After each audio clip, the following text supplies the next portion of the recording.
ശ്രുതി, ഞാൻ എറണാകുളത്തു നിന്നാണ് വരുന്നത്. ഞാൻ എൻ്റെ മകന് വേണ്ടിയിട്ടാണ് ഉടമ്പടി ആദ്യമായിട്ട് എടുക്കുന്നത്. ആളുടെ സ്വഭാവത്തിലൊക്കെ ഒരു ഇത്തിരി ഇതുണ്ടായിരുന്നു. ഞാൻ ഉടമ്പടി എടുത്തത് ജനുവരി 12-ാം തീയതി 2025 എനിക്ക് അത്ര അമ്മമാതാവിൽ ഞാൻ അത്ര വിശ്വസിച്ചിരുന്ന ഒരാളല്ല. ഞാൻ എന്ത് കാര്യം ഉണ്ടെങ്കിലും ഞാൻ ഈശോട് പറയുന്നുണ്ടല്ലോ, പിന്നെ എന്തിനാ ഒരു മീഡിയേറ്റർ എന്ന നിലയിൽ നിന്നാണ് ഞാൻ ചിന്തിച്ചിരുന്നത്. പിന്നെ എൻ്റെ ഫ്രണ്ട് ഗ്രീഷ്മ എന്നോട് എപ്പോഴും ഇങ്ങനെ അമ്മ മാതാവിൻ്റെ കാര്യം പറയാറുണ്ട്. പക്ഷെ ഞാൻ ആ സമയത്തൊന്നും ധിക്കരിച്ച് പറയാറില്ല, എല്ലാം കേൾക്കും. പക്ഷേ ഞാൻ അങ്ങ് വിശ്വസിച്ചിരുന്നില്ല. പിന്നെ ഒരു 10-ലായി ഓണ എക്സാം കഴിഞ്ഞ് ക്രിസ്മസ് പരീക്ഷയൊക്കെ ആയപ്പോഴത്തേക്കും എൻ്റെ മകനിലെ സ്വഭാവത്തിൽ ഇത്തിരി മാറ്റങ്ങളൊക്കെ വന്നു തുടങ്ങി. ആളുടെ സ്വഭാവം ഇപ്പം എന്തെങ്കിലും പറയുമ്പോൾ ഇച്ചിരി ദേഷ്യമൊക്കെ ആവാൻ തുടങ്ങി. അപ്പോൾ ആ സമയത്ത് എനിക്ക് ഭയങ്കര സങ്കടമായിരുന്നു. ഇവൻ എന്തെങ്കിലും ഒരു ചെറിയൊരു കാര്യത്തിനെ പോലും നമ്മളോട് എന്തെങ്കിലും പറഞ്ഞാൽ എനിക്ക് ഭയങ്കര സങ്കടം, സഹിക്കാൻ പറ്റില്ലായിരുന്നു. പിന്നെ ക്രിസ്മസ് പരീക്ഷ കഴിഞ്ഞപ്പോഴും എല്ലായിടത്തിനും പാസ്സായെങ്കിലും നമ്മൾ 10th പ്രതീക്ഷിക്കുന്ന ഒരു മാർക്ക് കിട്ടില്ല എന്ന് എനിക്ക് തോന്നിയിരുന്നു. ആ സമയത്ത് എൻ്റെ അടുത്ത് ഗ്രീഷ്മ പറഞ്ഞു, നമുക്ക് ഉടമ്പടി എടുക്കാം, ഞാൻ എടുക്കുന്നതാണ്, നമുക്ക് പോകാമെന്ന് പറഞ്ഞു. പക്ഷേ പോകാമെന്ന് പറയുമെങ്കിലും എൻ്റെ ഉള്ളിൽ ഒരു ഇത് തോന്നലായിരുന്നു, എനിക്ക് വിശ്വാസമില്ല. പിന്നെ ഞാൻ ഉടമ്പടി എടുക്കണേ എന്തിനാ, എന്നെക്കൊണ്ട് പറ്റുമോ, ചെയ്യണ കാര്യം കൃത്യമായിട്ട് ചെയ്യാൻ പറ്റണ്ടേ. അപ്പം ഞാനിങ്ങനെ പ്രാർത്ഥിച്ച് എനിക്ക് അമ്മ മാതാവിൻ്റെ അടുത്ത് വരാനും ഉടമ്പടി സത്യസന്ധമായിട്ട് എടുക്കാനും മാതാവിൽ വിശ്വാസം ഉണ്ടെങ്കിൽ മാത്രം എന്നെ കൃപാസനത്തിലേക്ക് കൊണ്ടുവന്നാൽ മതി എന്നുള്ളത്. ശനിയാഴ്ച എൻ്റെ അടുത്ത് പറഞ്ഞു, നമുക്ക് ഞായറാഴ്ച പോകാം, എന്തായാലും ഉടമ്പടി എടുക്കാമെന്ന് പറഞ്ഞു ഗ്രീഷ്മ പറഞ്ഞു.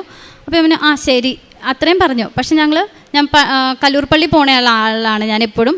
അപ്പം ഞാൻ പള്ളിയിൽ ചെന്നിട്ട് അവിടെ മാതാവിൻ്റെ രൂപമുണ്ട്, അവിടെ ചെന്നിട്ട് ഞാൻ പറഞ്ഞു, എൻ്റെ മാതാവേ, എൻ്റെ കാര്യം നിനക്കറിയാം, എനിക്ക് വിശ്വാസം ഉണ്ടെങ്കിൽ, എനിക്ക് സത്യസന്ധമായിട്ട് ഉടമ്പടി ജീവിതം നയിക്കാൻ പറ്റുമെങ്കിൽ മാത്രമേ എന്നെ കൃപാസനത്തിലേക്ക് നീ എത്തിക്കാവുള്ളൂ, ഇല്ലെങ്കിൽ എന്നെ നീ അങ്ങോട്ടേക്ക് കൊണ്ടുപോകരുത്. അത് പറഞ്ഞ് ഞാൻ മെഴുകുതിരിയൊക്കെ കത്തിച്ച് ഞാൻ വീട്ടിലേക്ക് എത്തിയപ്പം വീട്ടിൽ ഞാൻ കയറാൻ തുടങ്ങിയപ്പോൾ തന്നെ എൻ്റെ അനീത്തി വിളിച്ചിട്ട് പറഞ്ഞു, അനീത്തിയുടെ കൊച്ചു വീണു, നെറ്റി മുറിഞ്ഞു, ക്യാഷ് ഉണ്ടെങ്കിൽ ഒന്ന് അയച്ചു തരാൻ പറഞ്ഞു. അപ്പോൾ ഞാൻ എൻ്റെ ഹസ്ബൻഡിനോട് പറഞ്ഞു, പോവാൻ തീരുമാനിച്ചപ്പോൾ തന്നെ പ്രശ്നങ്ങളാണ്, അപ്പോൾ പോകണോ എന്ന് പറഞ്ഞു. അതും പറഞ്ഞ് വീടിൻ്റെ വാതിൽ തുറന്നപ്പം ഇയാൾ ഫോണിൽ കളിച്ചുകൊണ്ടിരിക്കുക. സത്യം പറഞ്ഞാൽ ഇവൻ ഫോണിൽ കളിക്കണ കാണുമ്പം ചെകുത്താൻ കുരിശ് കാണുന്ന പോലെ എനിക്ക് ഇവൻ ഫോൺ എടുത്ത അപ്പം എനിക്ക് തുടങ്ങും. എനിക്ക് ദേഷ്യം എന്ന് വെച്ചാൽ കൺട്രോൾ ഇല്ലാത്ത ദേഷ്യമാണ്. അപ്പം ഞാൻ ഇവനോട് പറഞ്ഞു, ഫോണിൽ കളിക്കാൻ പറ്റില്ല, ഫോൺ തരാൻ പറഞ്ഞപ്പം ഇവനും ആകെ മൂഡ് ഓഫായി. ഇവനൊരു സ്വഭാവത്തിൽ ഞാൻ പറഞ്ഞല്ലോ, ഇവനിൽ ഇത്തിരി ഇത് കാണിക്കാൻ തുടങ്ങി. അത് ആ വീട്ടിലെ സ്ഥിതി മൊത്തം മാറ്റി. അത്രയും ഹാപ്പി ആയിട്ട് വന്നപ്പോൾ പെട്ടെന്ന് വീട്ടിൻ്റെ അന്തരീക്ഷം മാറി. അത് കഴിഞ്ഞപ്പോൾ ഞാനങ്ങനെ ഇവനാ പറഞ്ഞതിൻ്റെ ബേസ് ചെയ്ത് കരഞ്ഞുകൊണ്ടിരുന്ന സമയത്ത് എന്നെ ഗ്രീഷ്മ വിളിച്ചിട്ട് എൻ്റെ അടുത്ത് പറഞ്ഞു, എന്താ പ്രശ്നം, നിനക്കെന്താ പറ്റിയേ? അപ്പോൾ ഞാൻ പറഞ്ഞു, ഞാൻ വന്നില്ലടോ, പോവാൻ തുടങ്ങിയപ്പോൾ തന്നെ പ്രശ്നങ്ങളാണ്, ഞാൻ വരുന്നില്ല എന്ന് പറഞ്ഞു. അപ്പോൾ എൻ്റെ അടുത്ത് പറഞ്ഞു, ഇല്ലടി, ചിലർക്ക് ഇങ്ങനെ പോവാൻ തുടങ്ങുമ്പോൾ പ്രശ്നങ്ങൾ വരും, അത് കഴിഞ്ഞാൽ കുഴപ്പമുണ്ടല്ലോ, അതൊക്കെ ഒരു പരീക്ഷണമാണ്, ആ പരീക്ഷണം അതിജീവിക്കണം. നിനക്ക് അവിടെ എത്താൻ യോഗമുണ്ട്, അമ്മ നിന്നെ വിളിക്കുന്നുണ്ടെങ്കിൽ നീ അവിടെ എത്തിയിരിക്കും. നിനക്ക് പറ്റുമെന്നുണ്ടെങ്കിൽ, നിനക്ക് ദൈവത്തിൻ്റെ ഒരു അനുഗ്രഹം ഉണ്ടെങ്കിൽ നിനക്ക് അവിടെ ചെല്ലുമ്പോൾ അമ്മ മാതാവിനെ കയ്യിൽ കിട്ടും എന്ന് പറഞ്ഞു. അപ്പോൾ ഞാൻ പറഞ്ഞു, ശരി ഓക്കെ പറഞ്ഞ് ഫോൺ കട്ട് ചെയ്തു. പിന്നെയും വിളിക്കും, പിന്നെയും ഇത് തന്നെ പറയും. ഒരുവിധം ഫോൺ വെച്ച് ഞങ്ങൾ കിടന്ന്, സത്യം പറഞ്ഞാൽ ഞാൻ രാത്രി ഉറങ്ങിയിട്ടില്ല. എന്താ എങ്ങനെയാവും, ഇനി ഉടമ്പടി എടുത്താൽ എന്തെങ്കിലും പ്രശ്നങ്ങൾ വീണ്ടും വീണ്ടും വന്നുകൊണ്ടിരിക്കുമോ, ഇപ്പോൾ ഉടമ്പടി എടുത്തില്ലെങ്കിൽ വലിയ തട്ടുകേടില്ലാണ്ട് അങ്ങോട്ട് തട്ടിയും മുട്ടി അങ്ങ് പൊയ്ക്കോളൂലോ, ആ ഒരു മൈൻഡായിരുന്നു എനിക്ക്. അത് കഴിഞ്ഞ് രാവിലെ നേരം വെളുത്ത് ഒരു 4 മണിയായപ്പം ഗ്രീഷ്മയുടെ മോൻ അർജുൻ വിളിച്ച് എന്നോട് പറഞ്ഞു, ആൻറ്റി അജോടെ കയ്യിൽ ഫോണൊന്ന് കൊടുക്ക്. പറഞ്ഞു, എനിക്കിടാ, നമുക്ക് പോകണ്ടേ, കൃപാസനത്തിൽ പോകണ്ടേ. ഇവൻ പറഞ്ഞു, നീ പൊയ്ക്കോ. അപ്പോൾ അവൻ വീണ്ടും പറഞ്ഞു, നീ മര്യാദയ്ക്ക് എഴുന്നേക്ക്, നമുക്ക് പോകാം. അപ്പോൾ ഇവൻ എഴുന്നേറ്റിട്ടില്ല, കട്ടിലെ കിടന്നുകൊണ്ട് തന്നെ പറഞ്ഞു, എഴുന്നേറ്റു എന്ന് പറഞ്ഞു. അപ്പോൾ അവൻ പറഞ്ഞു, മര്യാദയ്ക്ക് ഇച്ചിരി ഷൗട്ട് ചെയ്യണ രീതിയിൽ പറഞ്ഞു, മര്യാദയ്ക്ക് എഴുന്നേക്കട, പോയി എഴുന്നേറ്റ് വാ എന്ന് പറഞ്ഞപ്പോൾ ഇവൻ എഴുന്നേറ്റ് പോയി കുളിച്ച്, അമ്മേ വാ നമുക്ക് പോകാം. അത്രയും നേരം എൻ്റെ ഹസ്ബൻഡ് എന്നോട് ഉടമ്പടി എടുക്കണതിനെക്കുറിച്ച് ഞാൻ പറയുമെങ്കിലും എനിക്ക് നീ എടുത്തോ എന്നൊരു വാക്ക് എന്നോട് പറഞ്ഞിട്ടില്ല. നിൻ്റെ ഇഷ്ടം പോലെ എന്നേ പറഞ്ഞിട്ടുള്ളൂ. പെട്ടെന്ന് എൻ്റെ ഹസ്ബൻഡ് എന്നോട് പറഞ്ഞു, ശരി നീ പോയി ഉടമ്പടി എടുത്തോ, ഒന്നും വരില്ല, നീ പൊയ്ക്കോ എന്ന് പറഞ്ഞു. ഞാനും പെട്ടെന്ന് എഴുന്നേറ്റ് ഞങ്ങൾ റെഡിയായി റെയിൽവേ സ്റ്റേഷനിലെത്തി, ഞങ്ങൾ പോന്നു. അപ്പോൾ വന്നതിൻ്റെ ഇടയ്ക്ക് എൻ്റെ അടുത്ത് ഗ്രീഷ്മ പറഞ്ഞു, സാരമില്ല, എന്ത് പ്രശ്നത്തിനും അപ്പോൾ ഞാനൊക്കെ എന്ത് ചെയ്യണം, നീ ഒന്നും കൊണ്ടും പേടിക്കണ്ട, നീ വാ എന്ന് പറഞ്ഞ് ഞങ്ങളിവിടെ വന്നു കഴിഞ്ഞപ്പോൾ തന്നെ എന്നോട് പറഞ്ഞു, പുതിയ ഉടമ്പടി എടുക്കാൻ നല്ല തിരക്കായിരിക്കും, അപ്പോൾ ക്ഷമയോടെ നിൽക്കണമെന്ന് പറഞ്ഞു. ഞങ്ങളിവിടെ വന്ന് ഒരു തിരക്കുമില്ല, ഒന്നുമില്ല. ചെന്ന വഴി അവിടെ ഒരു ചേച്ചി നിൽപ്പുണ്ടായിരുന്നു. ആ ചേച്ചിയുടെ അടുത്ത് ഗ്രീഷ്മ തന്നെ പറഞ്ഞു, എനിക്കൊന്നും അറിയില്ലായിരുന്നു. ഗ്രീഷ്മ തന്നെ പറഞ്ഞു, വാടോ ഈ ചേച്ചിയോടൊന്ന് ചോദിക്കാമെന്ന് പറഞ്ഞു. ആ ചേച്ചിയുടെ അടുത്ത് ചോദിച്ചപ്പോൾ ആ ചേച്ചിയുടെ അടുത്ത് പറഞ്ഞു, ഉടമ്പടി എടുക്കാനല്ലേ, പുതിയതല്ലേ. അപ്പം തന്നെ ഒരു ടോക്കൺ എടുത്ത് തന്ന് ഇവളെൻ്റെ മേളിൽ കൊണ്ട് നിർത്തി. അപ്പം ഞാൻ ഇവനോട് പറഞ്ഞു എൻ്റെ കൂടെ വന്നിരിക്കണം, അവിടെ എന്താ അച്ഛൻ പറയണേന്ന് കേൾക്കണം. അപ്പോൾ എൻ്റെ മനസ്സിൽ മൊത്തം അച്ഛൻ വന്ന് സംസാരിക്കുമെന്നായിരുന്നു. അപ്പോൾ ഇത് കേട്ട് എല്ലാം കഴിഞ്ഞ് കഴിഞ്ഞ് ഞങ്ങൾ താഴെ ഇറങ്ങി വന്നു. ഞാൻ അങ്ങടേക്ക് പോയി. എനിക്ക് പെട്ടെന്ന് അവിടെ നിന്ന് പ്രാർത്ഥിച്ചപ്പോൾ പെട്ടെന്ന് എൻ്റെ മൈൻഡിൽ വന്നു, അമ്മയുടെ പ്രത്യക്ഷീകരണത്തിന് എന്നെ സാക്ഷിയാക്കണേ. അത് ഞാൻ ട്രെയിനിൽ വെച്ച് ഗ്രീഷ്മ എന്നെ ഇത് കാണിച്ച് തന്നപ്പോൾ ഞാൻ അതിൻ്റെ അതിന് ഒരു സ്ക്രീൻഷോട്ട് എടുത്ത് എൻ്റെ ഫോണിൽ സൂക്ഷിച്ചായിരുന്നു. അപ്പോൾ അതെൻ്റെ മൈൻഡിലുണ്ട്. എനിക്ക് പ്രത്യേകിച്ച് പ്രെയറൊന്നും അറിയത്തില്ല. ആകെ എനിക്കറിയാവുന്നത് സ്വർഗ്ഗസ്ഥനായ പിതാവും നന്മ നിറഞ്ഞ മറിയോ, അല്ലാണ്ട് ഒരു പ്രെയറും എനിക്കറിയില്ല. ഞാനത് മാത്രം എപ്പോഴും ഇങ്ങനെ ചൊല്ലിക്കൊണ്ടിരിക്കും. പക്ഷേ എനിക്ക് വേറെ ഒരു പ്രാർത്ഥന അങ്ങനെയുള്ള ഒരു കാര്യവും എനിക്കറിയില്ല. അവിടെ നിന്നു. ആ ചേച്ചി ഇങ്ങനെ ഇത് തന്നു. അപ്പോഴും എന്നോട് പറഞ്ഞു, മോൾ പറഞ്ഞ് ഇതിന്ന് എടുത്തേ. ഞാൻ എടുത്തു. പക്ഷെ ഞാൻ തുറന്നു നോക്കണില്ല എന്നാണെന്നുള്ളത്. തിരിച്ച് നോക്കിയില്ല. എൻ്റെ അടുത്ത് നിന്നൊരു കൊച്ചിനോട് ചോദിച്ചു, ഇത് മോക്കെന്താ കിട്ടിയേ? മെഴുകുതിരി. അപ്പോൾ അത് പറഞ്ഞു കഴിഞ്ഞപ്പോൾ ഞാനിങ്ങനെ പിടിച്ചുകൊണ്ട് നിൽക്കും, ഒന്നും ഒരു ബോധവും ഇല്ലാത്ത ഒരാളെ പോലെ. അപ്പോൾ പിന്നെ പെട്ടെന്ന് എന്നോട് ചോദിച്ചു, മോക്കെന്താ കിട്ടിയേ? അപ്പം ഞാൻ തിരിച്ചു കിട്ടും, മാതാവ്. എനിക്കറിയില്ല എന്താ, എല്ലാവരും മാതാവിനെ കൈ കിട്ടുമ്പോൾ സങ്കടം കൊണ്ടും സന്തോഷം കൊണ്ടും ഒക്കെ കരയണം ഞാൻ കണ്ടിട്ടുണ്ട്. പക്ഷേ എനിക്കൊരു ഫീലും ഇല്ലാണ്ട് ഞാൻ അങ്ങനെ മരം പോലെ നിന്നത്. അത് കഴിഞ്ഞ് മാതാവിനെ എൻ്റെ കൈ കിട്ടി. ഞാൻ പുറത്തേക്ക് ഇറങ്ങി വന്നു. അപ്പോൾ എൻ്റെ മനസ്സിൽ പെട്ടെന്ന് തോന്നി, ഗ്രീഷ്മ കണ്ടിട്ടില്ല എൻ്റെ കയ്യിൽ മാതാവിനെ കിട്ടിയത്. അപ്പോൾ അവൾ എവിടെയായിരിക്കും എൻ്റെ അമ്മയെ എന്ന് ചോദിച്ച് ഞാൻ തിരിഞ്ഞു നോക്കിയത് ഗ്രീഷ്മയുടെ നേരെയാണ്. അത് കഴിഞ്ഞപ്പോൾ ഞാൻ ഓർത്തു, എൻ്റെ മക്കൾ രണ്ടുപേരും കണ്ടില്ല, അർജുനും കണ്ടിട്ടില്ല, അജോയും കണ്ടിട്ടില്ല എൻ്റെ കയ്യിൽ മാതാവ് ഇരിക്കുക എന്നുള്ളത്. അപ്പോൾ ഞാൻ ഓർത്തു, എൻ്റെ മക്കളെയും കൂടി ഒന്ന് കാണിച്ചു തരണേ. അവിടെ നിന്ന് തിരിഞ്ഞിങ്ങ് വന്നപ്പോൾ ഇവർ രണ്ടാളും അവിടെ നിൽക്കുക. ഭയങ്കര സന്തോഷം, എനിക്കറിയാൻ പാടില്ല. പിന്നെ ഞങ്ങൾ ഇവിടെ വന്നിരുന്ന് കഴിഞ്ഞപ്പം എനിക്ക് 2 തവണ മുല്ലപ്പൂവിൻ്റെ സ്മെല്ല് ഫീൽ ചെയ്തു. പക്ഷേ ഞങ്ങൾ ഇങ്ങനെ നോക്കിയപ്പം ആ സൈഡിലിരുന്ന 2 ചേച്ചിമാരുടെ തലയിൽ മുല്ലപ്പൂ ഉണ്ട്. അപ്പോൾ എൻ്റെ മനസ്സ് മൊത്തം ആ മുല്ലപ്പൂവിൻ്റെയാണ്, അല്ലാതെ വേറൊന്നുമല്ല. പിന്നെ ഞങ്ങൾ ഓഫീസിലിരുന്ന സമയത്ത് എന്നോട് 2-3 പേര് പറഞ്ഞു, മാതാവിൻ്റെ ഫീലിങ്സാണ് ഈ മുല്ലപ്പൂവിൻ്റെ സ്മെല്ല് കിട്ടണേന്ന്. അപ്പോൾ ഞാൻ അന്ന് വൈകുന്നേരം ഗ്രീഷ്മോടൊക്കെ ചോദിച്ചാൽ അവർക്ക് ആർക്കെങ്കിലും സ്മെല്ല് വന്നാൽ, ഇവരോട് ചോദിച്ചപ്പോൾ ഇവനും ഇല്ല, അർജുനോട് ചോദിച്ചപ്പോൾ അർജുനും പറഞ്ഞ. അപ്പോൾ എനിക്ക് ഉറപ്പില്ലാത്ത കാരണം ഞാൻ ഇവരോട് പറഞ്ഞില്ല. പിന്നെ എനിക്ക് ഇവിടെ നിന്ന് പോയ ആ നിമിഷം മുതൽ എൻ്റെ കൂടെ മാതാവ് ഉണ്ടെന്നൊരു ഫീല് വരാൻ തുടങ്ങി. ഫീലെന്ന് വെച്ചിട്ടുണ്ടെങ്കിൽ, ഞാൻ വണ്ടി ഓടിക്കുന്ന സമയത്ത് ഏറ്റവും കൂടുതൽ സമയം എനിക്ക് ഫീൽ ചെയ്തേക്കണം. കാരണം നേരെ ഫ്രണ്ടിൽ വന്ന വണ്ടി എന്നെ ഇടിക്കും, ഉറപ്പത്. അതെങ്ങനെ മാറി ഞാൻ മിററിൽ കൂടെ നോക്കുമ്പോൾ ആ വണ്ടി ബാക്കിലുണ്ടാവും എൻ്റെ. അതെങ്ങനെ സംഭവിക്കണമെന്ന് എനിക്കറിയില്ല. മാതാവ് ഈ നിമിഷം വരെ എൻ്റെ കൂടെ ഉണ്ടെന്ന് ഞാൻ പൂർണ്ണമായിട്ടും വിശ്വസിക്കുകയാണ്. പിന്നെ എൻ്റെ മോൻ്റെ എക്സാം സമയം, അവനിൽ ഞാൻ എപ്പോഴും പറഞ്ഞൊരു കാര്യമായിരുന്നു, എൻ്റെ ഈശോ എനിക്ക് ദാനമായിട്ട് തന്നത്. എനിക്ക് 2 മക്കളുണ്ട്, ഒരു പെൺകുട്ടിയും കൂടിയുണ്ട്. അപ്പം എൻ്റെ 2 മക്കളെ എനിക്ക് ദാനമായി തന്നതാണ്. അവരിൽ ഇപ്പം എനിക്ക് ഭയങ്കര ദേഷ്യമുള്ള ആളാണ് ഞാൻ. ഒന്ന് പറഞ്ഞ് രണ്ടാമത്തേന് ഞാൻ വീട് പൊളിച്ചു വയ്ക്കും. പക്ഷേ എൻ്റെ ദേഷ്യം അറിയാവുന്നത് എൻ്റെ ഹസ്ബൻഡിന്, എൻ്റെ മക്കൾക്ക്, എൻ്റെ അച്ഛനും അമ്മയ്ക്കും. പുറത്തേക്ക് ഞാൻ ആരുടെ അടുത്ത് ഒരൊച്ചെടുക്കാനോ എന്ത് പറഞ്ഞാലും എല്ലാവരും എന്ത് പ്രശ്നം പറഞ്ഞാലും അതിൻ്റെ 2 സൈഡും പറഞ്ഞു കൊടുത്ത് ഭയങ്കര പെർഫെക്റ്റ് ആളാണ് ഞാൻ. പക്ഷേ എൻ്റെ തനി സ്വഭാവം എൻ്റെ വീട്ടിലുള്ളവർക്ക് മാത്രമേ അറിയത്തുള്ളൂ. പക്ഷേ ഈ ഉടമ്പടി എടുത്ത് ജീവിക്കാൻ തുടങ്ങിയ സമയം മുതൽ എനിക്ക് എന്ത് കാര്യം വന്നാലും ഞാൻ അപ്പം എൻ്റെ ഈശോയെ, എൻ്റെ അമ്മയെന്ന് വിളിച്ചാൽ ഞാൻ എന്ത് കാര്യം ഡീൽ ചെയ്യണേ. ആ സമയത്ത് എനിക്ക് എങ്ങനെയാണെന്നറിയില്ല, എനിക്ക് ദേഷ്യമില്ല, ഞാൻ വെറുതെ വഴക്കുണ്ടാക്കില്ല, ഒന്നും ചെയ്യില്ല. അല്ലെങ്കിൽ ഇത്തിരി കാര്യം കിട്ടാൻ ഞാൻ ഇങ്ങനെ നോക്കി നടക്കും, വേറെ എന്തിലും അതുമേ പിടിക്കാം, അതുമേ പറഞ്ഞ് എൻ്റെ ആ ദേഷ്യം മൊത്തം ഞാൻ തീർക്കും, അതുമേ തുടങ്ങി. പക്ഷെ അങ്ങനത്തെ ഒരു ഇത് എനിക്കിപ്പോൾ ഇല്ല. എപ്പോഴും അത് എൻ്റെ അമ്മ മാതാവ് കൂടെ ഉള്ളതുകൊണ്ട് മാത്രം എനിക്ക് വന്നേക്കുന്ന ഒരു വലിയൊരു അനുഗ്രഹമാണ്. ഞാൻ എൻ്റെ മക്കളോട് എടുത്തൊരു ദേഷ്യം, ഇപ്പം ഞാൻ എന്തെങ്കിലും ഒരു കാര്യം പറഞ്ഞാൽ പോലും ഞാൻ പറയുന്നത് അമ്മയ്ക്ക് തോന്നുന്നത് ഇത് ചെയ്തതാ ശരിയാവില്ല എന്നാണ് തോന്നുന്നത്. പക്ഷെ പണ്ടത്തെ എൻ്റെ സ്വഭാവത്തിന് അതായിരിക്കില്ല. പറ്റില്ല എന്ന് പറഞ്ഞാൽ പറ്റില്ല, അങ്ങനെയായിരിക്കും. ഇപ്പം ഞാൻ ചെയ്യുന്ന, മോനെ അമ്മയ്ക്ക് തോന്നുന്നു ഇത് ശരിയല്ല, ഇതിന് ഇന്നൊരു കാര്യമുണ്ട്, ഇതിനിപ്പുറത്ത് ഇങ്ങനെ ഒരു സൈഡുണ്ട്, നിനക്ക് തീരുമാനിക്കാം, എൻ്റെ ഇഷ്ടമാട്ടോ ഞാൻ പറഞ്ഞത്, അങ്ങനെ പറഞ്ഞാൽ ഞാൻ ഡീൽ ചെയ്യണേ. അതൊക്കെ ശരിക്കും പറഞ്ഞാൽ എന്നെക്കൊണ്ടൊന്നും ഒരിക്കലും നടക്കില്ലാത്ത കാര്യമാണ്. ഈ ഉടമ്പടി എടുത്തില്ലെങ്കിൽ എന്നെക്കൊണ്ട് നടക്കില്ല. ഞാൻ അമ്മ മാതാവിനെ അറിഞ്ഞില്ലെങ്കിൽ എൻ്റെ ജീവിതത്തിൽ നടക്കില്ലാത്തൊരു കാര്യം അത്. പിന്നെ അതുപോലെ തന്നെ എൻ്റെ മകനിൽ ദൈവവിശ്വാസം വളരണമെന്ന് എനിക്ക് ഭയങ്കര ആഗ്രഹമായിരുന്നു. ഒരു ഈശ്വരവിശ്വാസം ഉണ്ടായി, അവനിലൊരു പ്രേക്ഷിത പ്രവർത്തനങ്ങൾ ചെയ്ത് അങ്ങനെ ജീവിക്കണമെന്ന് എനിക്ക് ഭയങ്കര ആഗ്രഹം. എൻ്റെ ഹസ്ബൻഡാണേലും എൻ്റെ മക്കൾ 2 ആളാണേലും അങ്ങനെ ജീവിക്കണം, ദൈവത്തെ അറിഞ്ഞ് ജീവിക്കണം എന്ന് എനിക്ക് ഭയങ്കര ആഗ്രഹം. എനിക്ക് ദൈവ അനുഗ്രഹം കൊണ്ട് എൻ്റെ മോനിൽ ഇപ്പം അത് ഉണ്ടായി തുടങ്ങിയിട്ടുണ്ട്. കാരണം അവനിൽ ദൈവവിശ്വാസവും ദൈവസ്നേഹവും മറ്റുള്ളവരോട് കരുണയും എല്ലാം ഉണ്ടായിട്ടുണ്ട്. അവൻ്റെ കൂടെ മാതാവ് ഉണ്ടെന്നുള്ളതിൻ്റെ ഏറ്റവും വലിയ തെളിവാണ് ഞങ്ങളിപ്പോൾ ഇവിടെ നിൽക്കുന്നത് തന്നെ. അവനിൽ കുറേ ദേഷ്യം അങ്ങനെയുള്ള സ്വഭാവങ്ങളൊക്കെ ഉണ്ടായിരുന്നു, അതെല്ലാം മാറ്റി തന്ന് അവനൊരു പുതിയ ഒരു മകനാക്കി ദൈവം എനിക്ക് തന്നേക്കും അവനിപ്പോൾ. അവനെ നേരെ ചൊവ്വനെ വളർത്താൻ പറ്റാത്ത, ഞാൻ എപ്പോഴും അവനോട് ദേഷ്യപ്പെടുമായിരുന്നു, അവൻ്റെ ഫ്രണ്ട്ഷിപ്പ് അങ്ങനെയുള്ള കാര്യങ്ങളെല്ലാം പറഞ്ഞ്. പക്ഷേ അത് എൻ്റെ തെറ്റാണ്. എൻ്റെ ഒരു എന്താ പറയുക, എന്നിൽ ദൈവത്തിൻ്റെ ഇത് കുറഞ്ഞത് കൊണ്ടാണ് എനിക്ക് അവരെ നേരെ വളർത്താൻ പറ്റാത്തതെന്നാണ് ഞാൻ വിശ്വസിക്കണത് ഇപ്പോൾ. പക്ഷേ എന്നിൽ മാറ്റം വന്നു, അതുവഴി എൻ്റെ മകനിൽ മാറ്റം വന്നു, മകളിൽ മാറ്റം വന്നു, എൻ്റെ ഹസ്ബൻഡിൽ മാറ്റം വന്നു, എല്ലാവരിലും ഒരുപാട് മാറ്റം വന്നു. ഇപ്പം എൻ്റെ മോന് 95% മാർക്കോട് കൂടിയാണ് SLC എക്സാം പാസ്സായത്. ഒരിക്കലും അത് അവൻ്റെ കഴിവിൽ ജയിച്ചതല്ല അവൻ. എൻ്റെ പേര് അജോ. ഞാൻ 10ലെ SSLC എക്സാം എഴുതിയിട്ട് റിസൾട്ട് വന്ന് പാസ്സായിരിക്കുക.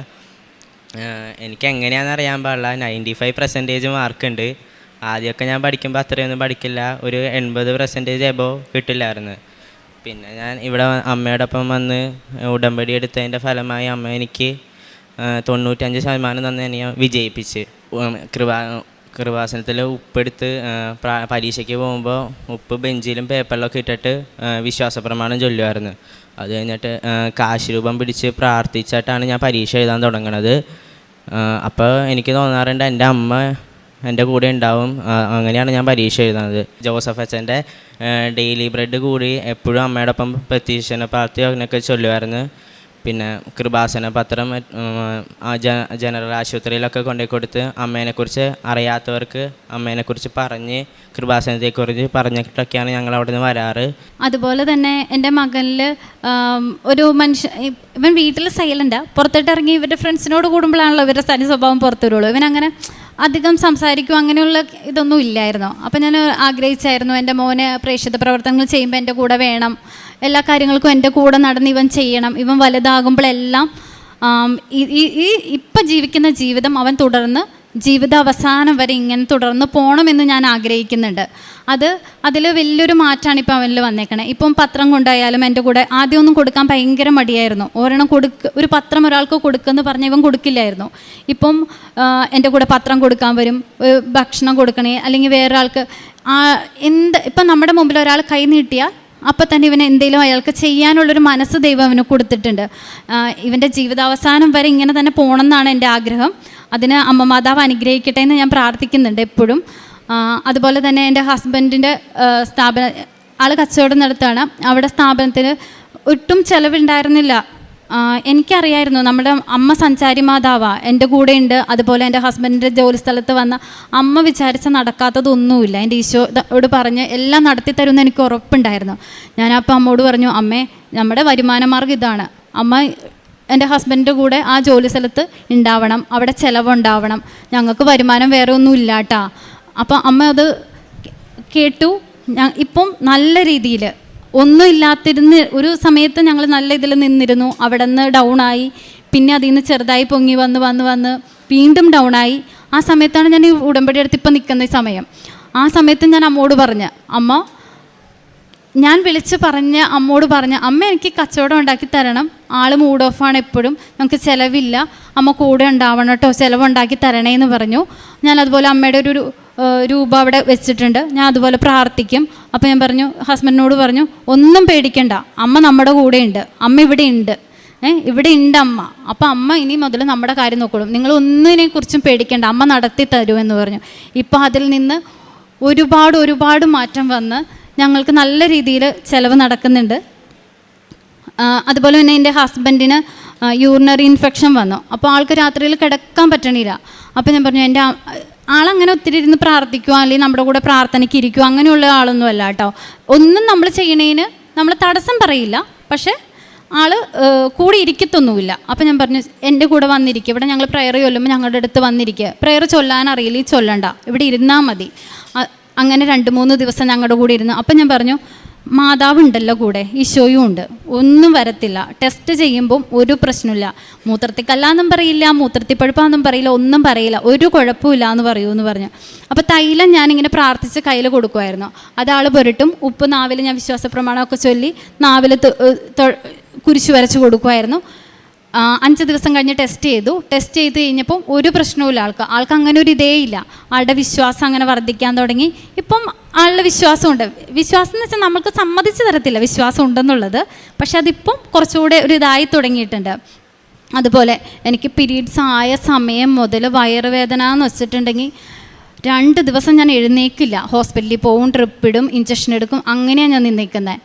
ഇപ്പം ഞാൻ ഉടമ്പടി എടുത്ത് 2 മാസം കഴിഞ്ഞപ്പം ഞാൻ പെയിൻ വന്ന സമയത്ത് തൈലെടുത്ത് വിശ്വാസപ്രമാണം ചൊല്ലി കുരിശു വരച്ച് പ്രാർത്ഥിച്ച്, എൻ്റെ അമ്മയെ ഞാനിതായ കാലം മുതൽ ഞാൻ അനുഭവിക്കുന്ന വയറുവേദനയാണ്, എനിക്കിനി പറ്റൂല, അമ്മ എനിക്ക് വയറുവേദന മാറ്റിത്തരണമെന്ന് പറഞ്ഞ് ഒരു അടുത്ത തവണ ആയപ്പം പീരീഡ്സ് ആയ സമയത്ത് എനിക്ക് വയറുവേദന എന്നൊരു കാര്യമില്ല. എനിക്ക് വയറുവേദന ഉണ്ടായിരുന്നോന്ന് തന്നെ എനിക്ക് അത്ഭുതമാണ്. ഞാൻ അറിയുന്ന പോലുമില്ല. അത്രയ്ക്ക് മാറ്റം. എൻ്റെ അമ്മ കൂടെ ഉള്ളത് കൊണ്ടല്ലേ ആ മാറ്റം വന്നേ. അല്ലെങ്കിൽ ഞാൻ കഴിക്കാത്ത മരുന്നുകളില്ല പീരീഡ്സിൻ്റെ സമയത്ത്. ആയുർവേദം കഴിക്കും, എല്ലാം ഞാൻ കഴിച്ചിട്ടുണ്ട്. ഞാൻ കഴിക്കാത്ത ഒന്നും ഉണ്ടാവില്ല. അതുപോലെ ഞാൻ മരുന്ന് കഴിച്ചിട്ടുള്ളതാണ് ഈ പീരീഡ്സിൻ്റെ വേദനയ്ക്കുള്ളത്. പക്ഷേ എൻ്റെ അമ്മ മാതാവ് ഒരു സെക്കൻഡ് അമ്മ വിചാരിച്ചാൽ എന്താ നടക്കാത്ത ഉള്ളതിനുള്ള ഏറ്റവും വലിയൊരു ഇതാണ് എൻ്റെ ഇത് പെയിൻ. ഇപ്പം ഞാൻ അറിഞ്ഞിട്ട് 2 മാസമായി. ഇതിപ്പോൾ എൻ്റെ 3 മാസത്തെ ഇതിൽ ഞാൻ വേദന അറിഞ്ഞിട്ടേ ഇല്ല. അത്രയ്ക്കും വലിയൊരു അനുഗ്രഹം എനിക്ക് അമ്മ തന്നെ. കാരണം ഞാൻ ജോലിക്ക് പോവില്ല, ലീവ് എടുത്ത് 2 ദിവസം ഇരിക്കും, അങ്ങനെയൊക്കെ ഉണ്ടായിരുന്ന. പക്ഷെ എനിക്ക് വേദന ഇല്ല ഇപ്പോൾ. അതെൻ്റെ അമ്മ മാതാവിൻ്റെ ഒരൊറ്റ ഒരു ഇതിലാണ് ഞാൻ ആ വേദന ഇല്ലാണ്ട് ഞാൻ ഇപ്പോൾ പോകുന്നത്. പിന്നെ എനിക്ക് മൈഗ്രെയിൻ്റെ പ്രോബ്ലം ഉണ്ടായിരുന്നു. തലവേദന എന്ന് വെച്ചാൽ ഒമിറ്റ് ചെയ്യും, അതുപോലെ ഭയങ്കര പ്രശ്നങ്ങളായിരുന്നു എനിക്ക്. ആ സമയത്ത് എൻ്റെ ഫ്രണ്ട് ഗ്രീഷ്മ തന്നെ ഇവിടെ ഉടമ്പടി എടുത്തുകൊണ്ടിരിക്കുന്ന ആൾ വന്ന് ഇവിടെ ധ്യാനം നടക്കുന്ന സമയത്ത് ആളെന്നെ വീഡിയോ കോളിൽ വിളിച്ച് കുറച്ച് നേരം ധ്യാനം കേട്ടു. പിന്നെ ഓരോരുത്തരിങ്ങനെ സാക്ഷ്യം പറയണത് കേട്ടു. പിന്നെ എനിക്ക് തലവേദന ഞാൻ അങ്ങനെ അറിഞ്ഞിട്ടില്ല. പിന്നെ കുറേ കഴിഞ്ഞ് കഴിഞ്ഞപ്പോൾ എന്നോട് ഈ ഗ്രീഷ്മ തന്നെ ചോദിച്ചു, തൻ്റെ തലവേദന മാറിയോ? പക്ഷെ അപ്പോഴാണ് ഞാൻ ഓർക്കണേ, നേരാണല്ലോ, എനിക്ക് മൈഗ്രെയിൻ ഉണ്ടായിരുന്നല്ലേ. പക്ഷെ എനിക്ക് അന്ന് മുതൽ ആ ധ്യാനം കൂടിയ പിന്നെ മുതൽ തലവേദനയുള്ള. പിന്നെ എനിക്ക് അച്ഛനെ കാണാൻ ഭയങ്കര ഇൻട്രസ്റ്റ് ആയിരുന്നേ.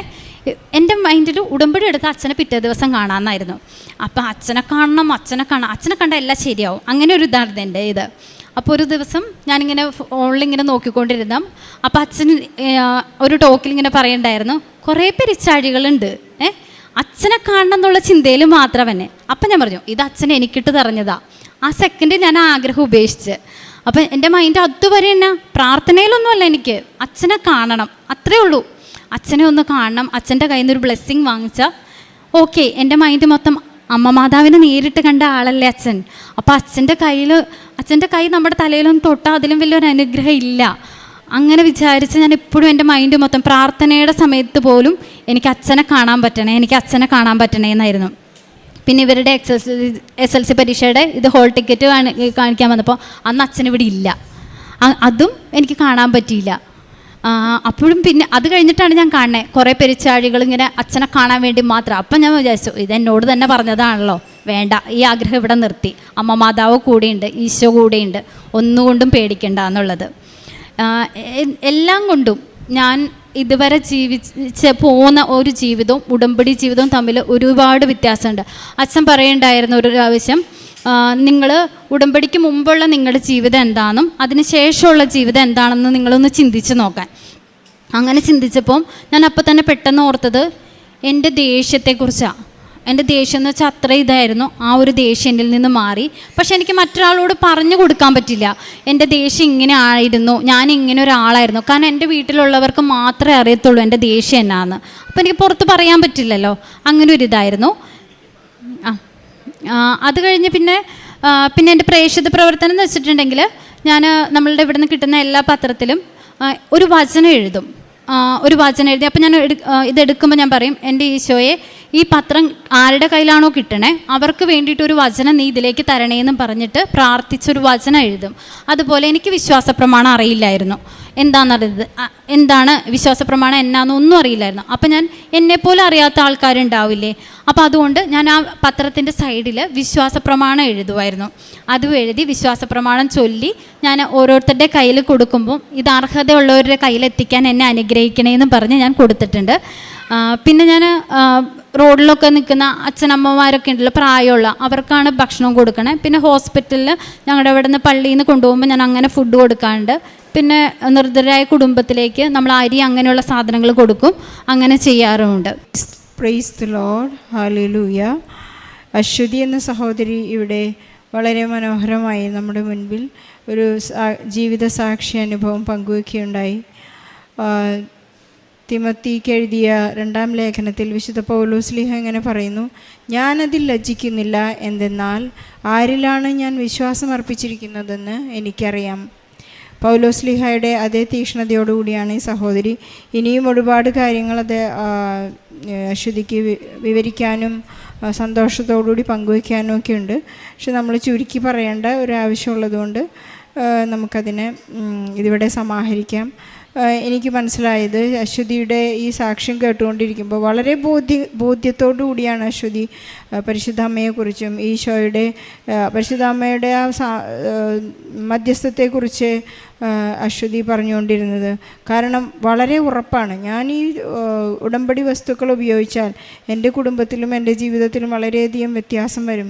പരിശുദ്ധ അമ്മേൻ്റെ കൂടെ ഉണ്ടെങ്കിൽ എല്ലാം എനിക്ക് സാധ്യമാണ്, ഈശോയിൽ നിന്ന് എനിക്ക് എല്ലാം മേടിച്ചു തരും എന്ന് വളരെ ഉറപ്പോടുകൂടിയാണ് നമ്മളോടിപ്പോൾ സംസാരിച്ചത്.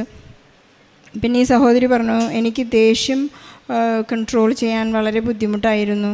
പക്ഷേ ഇതൊരു കൃപയാണ്, പരിശുദ്ധാത്മാവിൻ്റെ ഒരു വലിയ ഫലങ്ങളിലൊന്നാണ് വികാരങ്ങളെ കൺട്രോൾ ചെയ്യാൻ പറ്റുക എന്നുള്ളത്. അപ്പോൾ പരിശുദ്ധ അമ്മ ജീവിതത്തിൻ്റെ എല്ലാ തലങ്ങളിലും നിറഞ്ഞു നിൽക്കുന്നു. ഈശോയിൽ നിന്ന് എല്ലാം അമ്മ മേടിച്ച് എല്ലാം ഇവർക്ക് സാധ്യമാക്കി കൊടുക്കുന്നു എന്നുള്ള വലിയ സാക്ഷ്യം നമ്മുടെ മുമ്പിൽ കാഴ്ചവെച്ചിരിക്കുന്നു. ഈശോയ്ക്കും പരിശുദ്ധ അമ്മയ്ക്കും വലിയൊരു കൈയ്യടി നൽകിക്കൊണ്ട് ഈ സാക്ഷ്യത്തെ നമുക്ക് സമർപ്പിക്കാം.